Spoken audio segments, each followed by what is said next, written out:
안녕하세요. 경호학 초단기 학계의 이노겸입니다. 이번 시간에는 도보대행 형성 시에 최우선적으로 고려해야 될 사항 살펴보시겠습니다. 경호학에는 고려사항이 여러 가지 나오는데 나중에 한 번 더 종합해서 정리해 드리겠지만 도보 경호대행 형성할 때는 어떤 점을 우선적으로 고려해야 되는가, 이걸 살펴보는 시간입니다. 근조경호지법 3인데 41번 영상입니다. 자, 시험에 잘 나옵니다.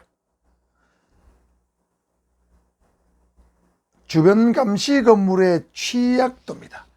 자, 주변에 경호 행사장이 보이는 또는 경호 대상자가 보이는 건물, 감시할 수 있는 건물의 취약도, 그 건물이 얼마나 취약한가. 예를 들면 창문이 너무 많다. 그럼 대상자가 공개하기 쉽죠. 그건 취약도입니다. 안전도 자체는 건물 자체가 안전도죠. 건물이 붕괴될 우려가 있나 없나 그런 걸 말하는 건데, 이거는 도보대행 할 때는 취약도를 말한다. 취약도가 높은 경우에는 많은 경호원을 가지고 밀착 대응을, 경호 대상자와 경호원이 매우 가까운 거리를 형성하는 밀착 대응을 형성해야 됩니다. 자, 취약도입니다. 안전도 틀린 겁니다. 그 다음에 두 번째는 인적 취약 요소와 이격도입니다. 얼마나 인적 취약 요소가 떨어져 있는가. 예를 들면 군중과 얼마나 떨어져 있는가. 멀면 멀수록 안전하죠.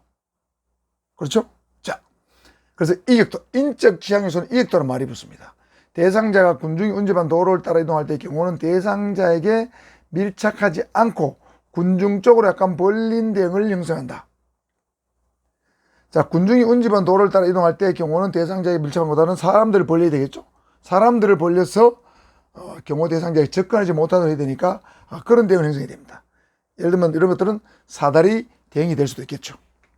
자, 이 세부 내용은 나중에 말씀드리겠습니다. 자, 물적 취약 요소 위치입니다. 어떤 도로에 놓이는 어떤 위험한 물건, 자연물, 인공물, 이런 것도 위험물. 이건 어디에 있는가에 따라서 위험이 발생할 수도 있고 안 할 수 있습니다. 폭발물 같은 거는 예를 들면 위험한 물건, 거리가 멀리 떨어져 있으면 문제가 별로 없습니다. 가까이 있으면 위험하죠. 위치가 어디냐. 자, 인적 취약에서는 이격도, 물적 취약에서는 위치, 지리적 취약에서는 아무 말이 없습니다. 지리적 취약에서는 그 자체입니다. 행사장이나 연도 주변에 교량이나 터널 그 자체. 그렇죠? 고가도로 이 자체. 자, 취약에서는 아무 말이 없습니다. 그 자체입니다. 다섯 번째는 행사장의 사전 예방 경호 수준, 즉 행사장 안전도입니다. 사전 예방 경호, 즉 안전요원들이 와서 안전 검측 활동, 안전 대책 활동을 얼마나 많이 했는가, 많이 하지 않은가에 따라서 행사장 사전 예방 경호 수준이 달라지죠.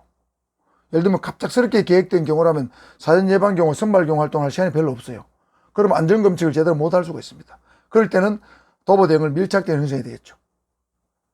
자, 그래서 안전이 확보됐다. 즉 사전 예방 경호가 충분히 될 때는 소수의 도보 경호요원으로 근접 경호를 해도 괜찮다는 뜻이죠. 자, 그 다음 여섯 번째는 행사장 참석자 인원수 및 성향입니다. 예를 들면 참석자가 적고 위문을 행사다. 이럴 경우는 뭐 위험성이 적잖아요. 그럼 소수의 경호원을 운영할 수도 있죠. 재난 현장을 방문한다. 그럴 수 있습니다. 위로한 현장이죠. 참석자가 많고 격려나 축하 행사다. 이럴 때는 아무래도 참석자가 많으면 다수의 경호를 운영해야 됩니다.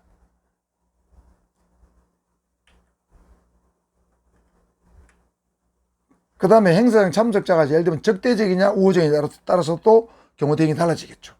그래서 참석자 인원수와 성향도 영향을 미친다. 경호 대응에.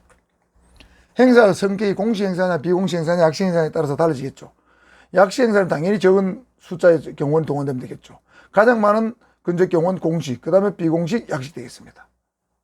그래서 공식 행사 때는 다수 경호원으로 혼납 경호를 실시하고, 비공식 행사 때는 소규모 경호원으로 가능하면 비노출 경호를 실시하는 것이 원칙이 되겠습니다. 자, 근접 경호원의 숫자가 많은가 적으냐에 따라서 그것도 경호 대응에 영향을 미친다. 자, 여러분 근접 경호 숫자가 많다. 충분히 경호 인력이 있다. 이럴 때는 펜타곤 대응이나 원형 대응을 쓸 수 있습니다. 펜타곤 대응은 5인 대응이고 원형 대응은 5 내지 6인 대응입니다. 또는 이중 대응을 쓸 수도 있습니다. 뭐 이중 다이아몬드 대응, 이중 원형 대응 이런 걸 쓸 수 있어요. 그런 경우는 뭐 한 8인, 7인, 8인 뭐 이런 대응도 쓸 수 있겠죠. 그래서 보통 근접 경호는 아무리 많아도 근접 경호할 때는 9인 이상의 경호 대응을 쓸 수 없습니다. 왜냐하면 이게 경호 대상자를 둘러싸게 되면 대상자가 안 보이게 되고 굉장히 답답함을 느끼고 권위적으로 보이기 때문에 9인 이상 대응은 잘 안 씁니다. 그래서 구인 이상 대응을 쓰게 되면 권위적이다, 혼잡이 발생한다, 책임이 회피 문제 생긴다, 행동 방향이 제한된다, 이런 것 때문에 잘 안 씁니다. 많아도 이중 대응이라도 8인 이하 대응을 쓰는데, 통상 아까 3, 3이라고 그랬죠. 그 다음에 경호 대상자의 취향입니다. 취향 자체가 권위적인 사람이냐 민주적인 사람에 따라서 달라집니다. 경호에 대해서 긍정적인 어떤 생각을 가진 사람들은 경호원을 많이 운영하려고 합니다. 그런데 부정적인 생각을 가진 경호 대상자는 소수의 경호원이 경호원한테 내 근처에 오지 마라, 가까이 오지 마라고 하는 수도 많습니다. 옛날에 그 최규하 전 대통령 같은 경우는 야, 내 대통령이 되고 싶어된 거 아니니까 내한테 경호 붙이지 마라, 붙이더라도 내한테 가까이 오지 마라 그랬습니다. 경호하기 굉장히 어려웠어요. 그에 비해서 전두환 전 대통령 같은 분, 박정희 전 대통령 같은 분들은 경호원을 붙이는 걸 좋아했기 때문에 경호를 많이 동원해야 되고, 최규하 대통령 같은 분은 경호를 적게 동원해도 됐습니다. 취향도 영향을 미친다, 경호 대응에. 그러니까 긍정적이라면 뭐 밀착 대응도 가능하겠지만 부정적이라면 밀착 대응은 불가능하겠죠. 자, 이렇게 9가지 도보 경호 대응 형성 시에 고려사항을 살펴봤고, 주의사항은 이동 시간과 노면 상태, 지리적 취향 요소와 이격도는 고려사항이 아니다. 이동 시간, 노면 상태는 예를 들면 이동 시간이 뭐 바쁘다, 또 이동 시간에 여유가 있다, 그건 아무 관계 없다는 거죠. 안전, 경호 대상 신변 안전에 도모하는 것이 목적이기 때문에 이동 시간 전혀 중요하지 않다. 노면의 상태가 뭐 콘크리트다, 진흙이다, 중요하지 않다는 거죠. 재난 현장을 들면 뭐 예를 들면 이번에 폭우가 많이 쏟아졌죠. 홍수 폭우 많이 쏟아졌는데 대통령이 위문 행사를 갔다. 그러면 노면이 엉망입니다. 그 노면 상태를 고려해서 경호 대응을 행사하면 안 되죠. 노면 상태에 관계없이 대상자의 안전에 어떤 대응이 적합한가 하는가, 그것만 판단 기준이 되는 거예요. 9가지 조건이 들어가지 않는다. 고려사항이 들어가지 않는다는 얘기죠. 그 다음 지리적 취향에서는 그 자체를 그랬죠. 인적 취향에서는 이격도, 물적 취향에서는 위치, 지리적 취향에서는 뒤에 아무것도 없습니다. 그 자체입니다. 그래서 주의하셔가지고 도보 경호 대응 형성 시 고려사항 9가지 여러분 잘 암기해 두시길 바랍니다.